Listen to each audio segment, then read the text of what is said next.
Bon, ça y est, je suis officiellement propriétaire de ma toute première voiture. Et c'est pas n'importe laquelle, c'est une Peugeot 206 CC. Forcément, tout le monde m'a déjà fait la remarque, c'est une voiture de fille, ok merci, mais c'est ma toute première voiture à moi. Et je vais pas vous mentir, j'ai fourni plutôt pas mal d'efforts pour l'avoir. Je suis allée la chercher à 700 km de chez moi et je trouve que c'est déjà une distance bien grande pour une voiture. Et ce que je redoutais le plus, bah c'était le temps.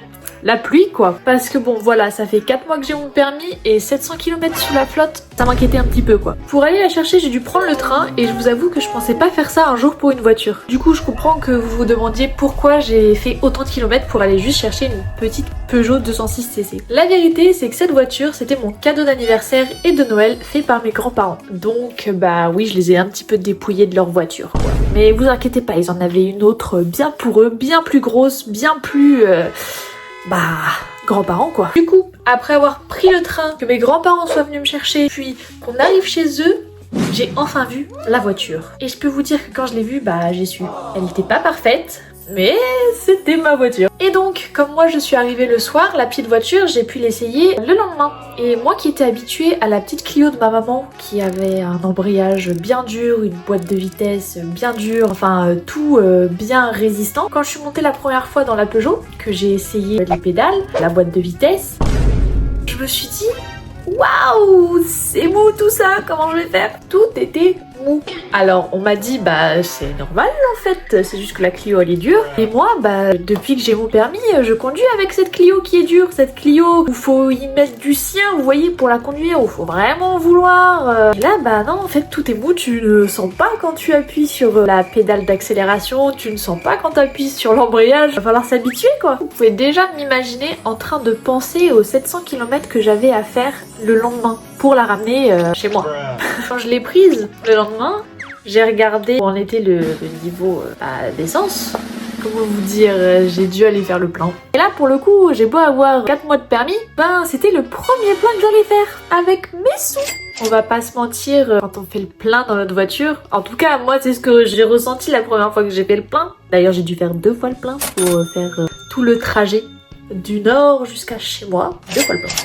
2 fois le plein. Et ça m'a fait mal aux fesses. Voilà, ça m'a fait mal aux fesses, je vous le dis. Et ça m'a tellement fait mal aux fesses que je me suis dit...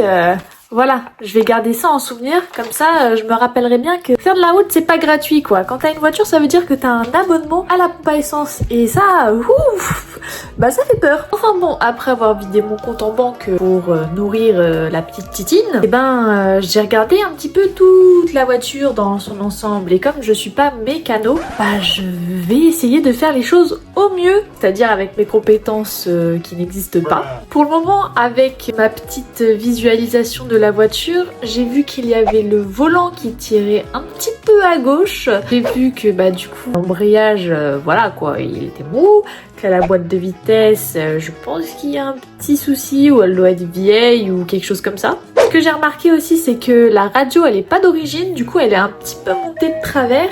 Et aussi, quand je roule, j'entends un petit peu l'air passer. Du coup, je me dis que certainement mes joints de porte, ils sont pas ouf, quoi. Ils sont un petit peu vieux. Et à tout ça, on peut aussi rajouter le fait que la pluie, au final, me la suis tapée. Et le moment où j'ai dû allumer les essuie-glaces et que j'ai vu que ça faisait...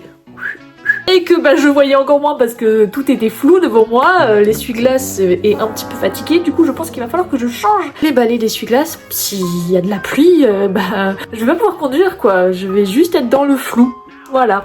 Tout simplement. Je pense qu'on peut être honnête et se dire que clairement, elle a bien vécu la voiture. Alors moi, mon objectif, c'est de la remettre clean. Je veux pas forcément la transformer, la remettre à neuf, je veux juste qu'elle soit belle, fiable et cool quoi. Comme je vous l'ai dit précédemment, je suis pas mécano, donc si vous avez des conseils, si vous savez un petit peu comment gérer ça, je vous invite à me dire par où commencer, quoi regarder, comment être sûr que tout va bien, et le plus important à faire au début, voilà, parce que moi ce que je voulais au début c'était la rendre toute clean, c'est-à-dire la nettoyer à l'intérieur et la nettoyer à l'extérieur, parce que je me disais c'est ça qui se voit le plus, mais peut-être que c'est pas le mieux à faire directement s'il y a des choses à changer. Et bref, voilà, je vous invite à m'aider quoi, tout simplement. Et comme c'est un projet que je peux commencer à partir de rien, je vais tout documenter, donc forcément les réussites et les erreurs, même si je fais n'importe quoi, je vous montrerai tout. C'est ma première voiture, tous les frais qui vont être faits dessus, ça sera payé avec mon argent.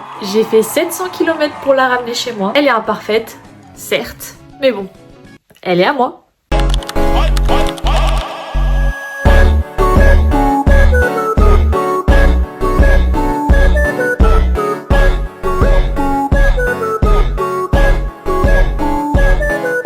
Je suis officiellement propriétaire. Du coup, pas du coup, arrête avec du coup. Toutes ces... Ah, ça y est, ça va me saouler. J'ai dit trop de conneries. Bon, ça y est.